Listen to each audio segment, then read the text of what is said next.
Bonjour à tous, j'espère que vous allez bien. Alors, je vous propose aujourd'hui une petite vidéo sur les micronutriments, c'est-à-dire les vitamines, les minéraux, également les oligo-éléments.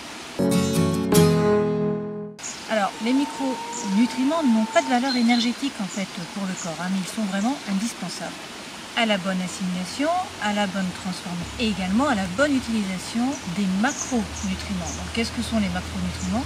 Les glucides, les lipides et puis également les protéines. Ils ne peuvent pas être fabriqués par l'organisme. Du coup, il va falloir les amener par l'alimentation. Il faut une alimentation qui soit variée, équilibrée, de bonne qualité, de saison.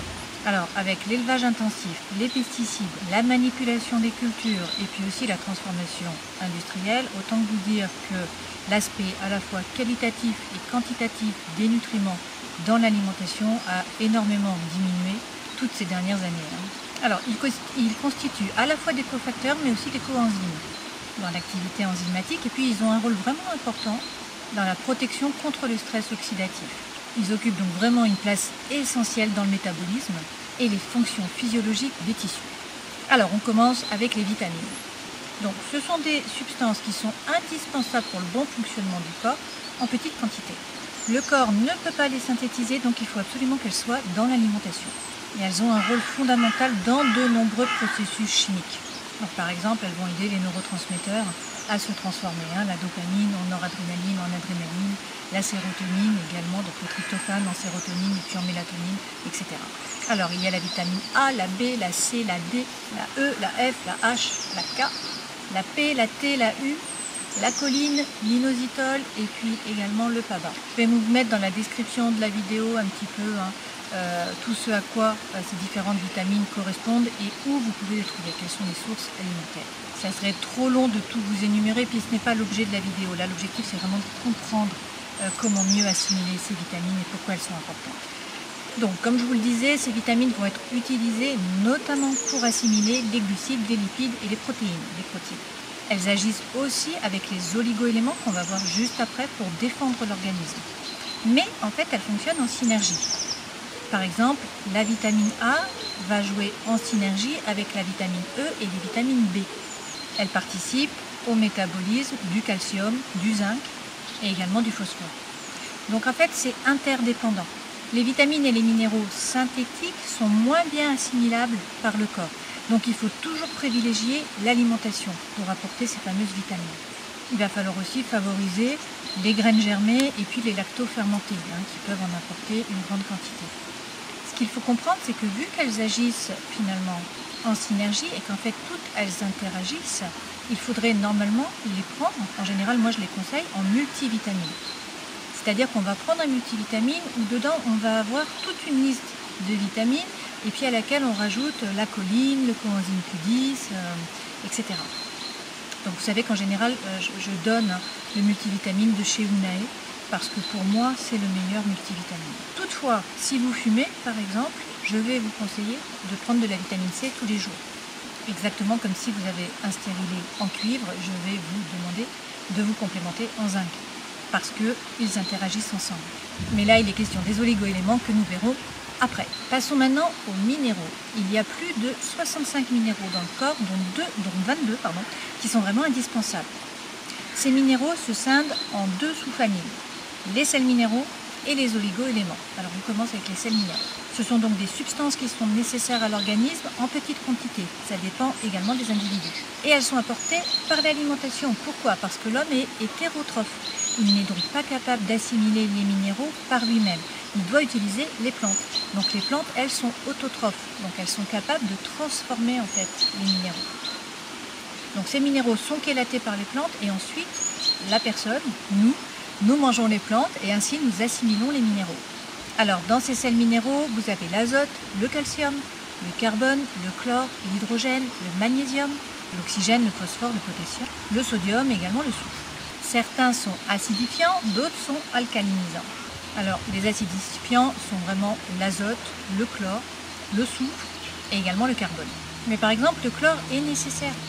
Il favorise la digestion et l'élimination, il normalise la pression osmotique du sang et des tissus, et il produit un environnement acide dans l'estomac. Donc en fait c'est approprié.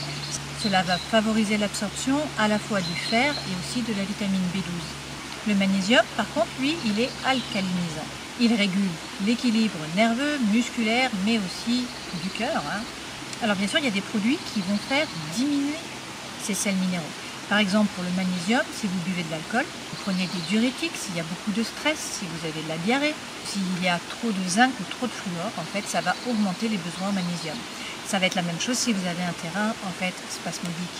Vous aurez plus besoin de magnésium que d'autres personnes. Le soufre, qui est vraiment acidifiant, va aider également. Il désinfecte le sang, il aide l'organisme à résister aux bactéries, il protège le cytoplasme des cellules et il ralentit le processus aussi de vieillissement, notamment lorsqu'il y a des radiations ou de la pollution. Ce soufre, je l'utilise beaucoup moi dans l'huile de Harlem, que je préconise en général lorsqu'il y a des problèmes de peau. L'huile de Harlem est vraiment formidable puisqu'en fait elle contient à la fois du soufre, de l'huile de térébenthine, donc de l'huile essentielle de pain. Donc cette huile de Harlem est vraiment bénéfique parce qu'elle permet de drainer les émonctoires. Donc que ce soit la peau lorsqu'il y a des problèmes de peau, mais aussi les poumons, les reins et puis les intestins. Et puis en plus, elle permet de se débarrasser des vers, en fait, elle est vermifuge. Le soufre protège aussi les cellules des effets toxiques des métaux lourds. Par contre, il va diminuer, c'est-à-dire que son absorption sera moins bien réalisée si vous fumez, si vous faites des permanentes, si vous utilisez le fer à friser aussi, ou encore de l'après-shampoing. Donc c'est pareil, je vous mets la liste sous la vidéo. Et puis ensuite, nous passons à la troisième catégorie. Donc après les vitamines, les sels minéraux, nous avons les oligo-éléments. Donc là aussi, il y a une relation d'antagonisme qui a été montrée par Dewayne Ashmed. Donc ces oligo-éléments sont requis en très petite quantité dans le corps, puisqu'il y a moins d'une cuillère à café, et ils vont favoriser l'assimilation et également l'utilisation des vitamines et des nutriments. Ils améliorent la digestion, ils jouent le rôle de catalyseur pour certaines hormones, certaines enzymes, certaines réactions aussi. Et ils promeuvent aussi le remplacement de certains électrolytes, par exemple en cas de forte transpiration ou encore de diarrhée. Ils défendent le corps contre les réactions toxiques et puis ils préviennent aussi de l'intoxication aux métaux lourds. Par contre, une fois de plus, il y a de nombreux facteurs qui empêchent la bonne assimilation. Les mauvaises habitudes alimentaires, il faudrait toujours revenir à une alimentation hypotoxique. Donc attention aux produits qui sont industriels, au café, à l'alcool, à la cigarette, au sucre, mais aussi aux mauvaises graisses. Le stress, les médicaments, la pollution, mais aussi les suppléments nutritionnels qui ne sont pas donnés à bon escient. Parce qu'en fait, ces minéraux vont agir une fois de plus, soit en synergie, soit en antagonisme.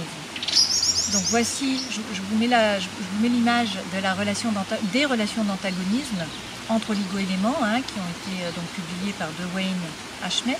Alors par exemple, vous pouvez voir que l'absorption du calcium va diminuer le phosphore. La vitamine C est requise pour l'absorption du fer, mais si elle est en trop grande quantité, elle peut provoquer une carence en cuivre.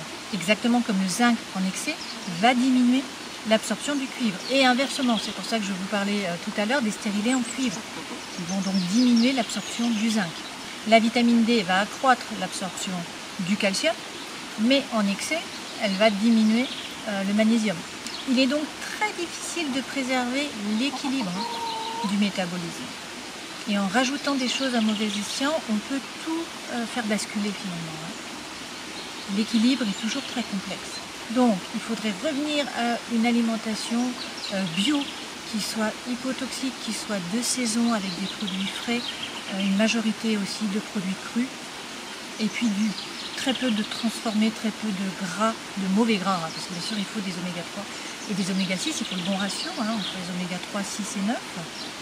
Mais c'est bien l'alimentation qui va être l'apport le plus judicieux pour préserver l'équilibre de l'organisme. Alors, dans ces oligo-éléments, on a l'arsenic, le beryllium, le bore, le cadmium, le chrome, le cobalt, le cuivre, le fluor, le fer, le plomb, le lithium, la manganèse, le mercure, le molybdène, le nickel, le sélénium, le silicium, l'étain, le vanadium, le zinc.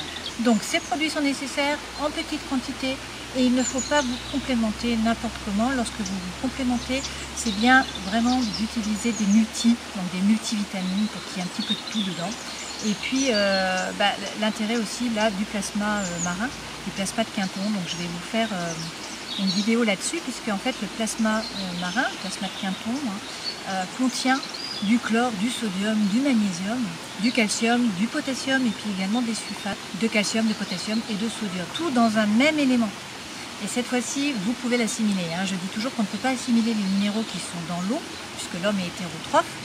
Mais là, l'eau est vivante en fait, ça vient de l'eau de mer et du coup, il y a déjà les organismes, il y a les petites crevettes, les planctons, etc. qui ont assimilé ces différents sels minéraux et sels tissulaires. Et du coup, vous pouvez les assimiler. Et c'est une très bonne forme d'assimilation. Alors la dernière famille, c'est les sels tissulaires.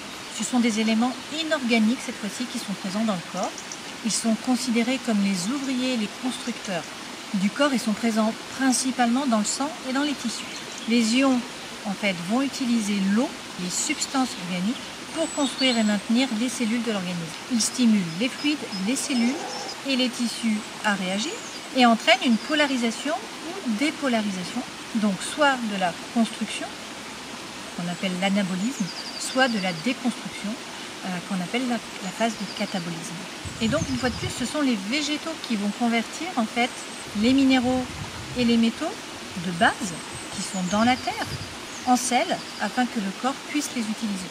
D'après les recherches du professeur Marc-Henri, le corps est composé à 99% d'eau et d'ions. Donc les ions, ce sont un mélange de sel et d'eau. Il y a aussi des acides aminés qui vont servir à justement chélater ces ions pour que le corps puisse les absorber, des lipides qui vont servir à réguler le flux des ions, des eaux et puis aussi des acides aminés, de protéines, ARN, polysaccharides, ADN et puis autres. Donc les ions fonctionnent avec des enzymes qui elles-mêmes ont besoin de vitamines, comme on l'a vu précédemment. Donc dans l'organisme, tout est lié, tout est interconnecté et dès qu'on amène quelque chose, ça peut tout faire basculer. Donc une supplémentation de nutriments qui est isolée peut induire vraiment un déséquilibre dans la chimie du corps.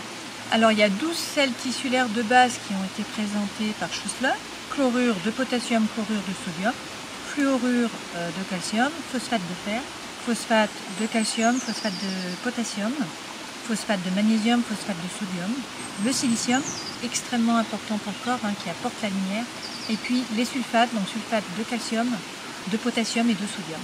Alors j'espère qu'avec cette petite vidéo, vous aurez compris que tout interréagit, que le corps c'est un équilibre et qu'il faut faire attention à ne pas déséquilibrer. Le mieux c'est toujours d'avoir une très bonne alimentation. Par contre effectivement, s'il y a de la fatigue, s'il y a des maladies, si vous êtes en burn-out, il va falloir vous complémenter. Ça va être la même chose si vous fumez, si vous avez un stérilet en cuivre, etc.